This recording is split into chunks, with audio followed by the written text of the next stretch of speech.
2015ರಲ್ಲಿ ಬೆಳ್ತಂಗಡಿ ತಾಲೂಕು ಕಚೇರಿ ಬಳಿ ನಡೆದ ಪ್ರತಿಭಟನಾ ಸಭೆಯಲ್ಲಿ ಧಾರ್ಮಿಕ ಭಾವನೆಗೆ ಧಕ್ಕೆ ಉಂಟು ಮಾಡುವ ಹಾಗೂ ಪ್ರಚೋದನಾಕಾರಿ ಭಾಷಣ ಮಾಡಿದ ಪ್ರಕರಣದಲ್ಲಿ ಆರೋಪಿಯಾಗಿದ್ದ ಮಹಮ್ಮದ್ ರಿಯಾಜ್ ಪರಂಗಿಪೇಟೆಗೆ ಬೆಳ್ತಂಗಡಿ ನ್ಯಾಯಾಲಯ 6 ತಿಂಗಳ ಸದಾ ಕಾರಾಗೃಹ ಶಿಕ್ಷೆ ಹಾಗೂ 10,000 ದಂಡವನ್ನು ವಿಧಿಸಿದೆ.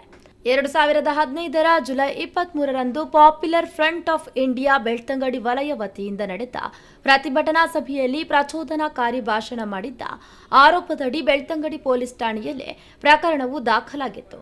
ಅಂದಿನ ಬೆಳ್ತಂಗಡಿ ಪೊಲೀಸ್ ಠಾಣೆಯ ಪೊಲೀಸ್ ಉಪನಿರೀಕ್ಷಕ ಹಾಗೂ ತನಿಖಾಧಿಕಾರಿಯಾಗಿದ್ದ ರವಿ ಬಿಎಸ್ ಅವರು ಪ್ರಕರಣದ ತನಿಖೆಯನ್ನು ನಡೆಸಿ ಅಗತ್ಯ ಸಾಕ್ಷ್ಯಾಧಾರಗಳನ್ನು ಸಂಗ್ರಹಿಸಿ ನ್ಯಾಯಾಲಯಕ್ಕೆ ದೋಷಾರೋಪಣಾ ಪಟ್ಟಿಯನ್ನು ಸಲ್ಲಿಸಿದ್ದರು.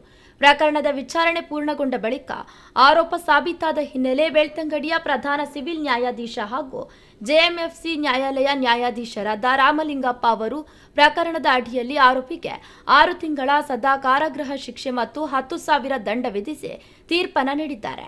ಪ್ರಕರಣದಲ್ಲಿ ಸರ್ಕಾರಿ ಅಭಿಯೋಜಕಿ ಆಶಿತಾ ಅವರು ಸರ್ಕಾರದ ಪರವಾಗಿ ಸಮರ್ಥವಾಗಿ ವಾದವನ್ನು ಮಂಡಿಸಿದರು.